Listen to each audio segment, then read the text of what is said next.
Hey guys, it's me, Paige Paxton with Blake Fulenwider Dodge in Eastland, Texas. I have a 2019 GMC Terrain that I'm going to show you a how-to video.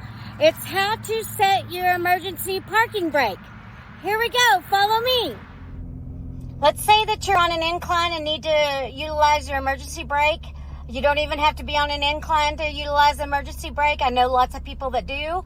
I'm looking at the screen right now. I'm in park. And I'm going to enable the parking brake. Park brake set. Now, how did I do that? Well, on these terrains, if you look down, there's a circle with a P on it. That's your parking brake. And it will let you know when the parking brake is on.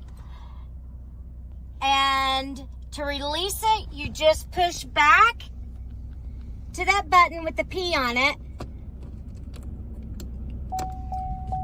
Step on brake to release park brake.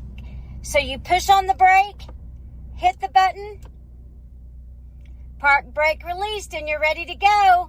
Hope this helps. Thanks, guys. I hope this helps. Call me, text me, 325-320-4690. Thanks, bye.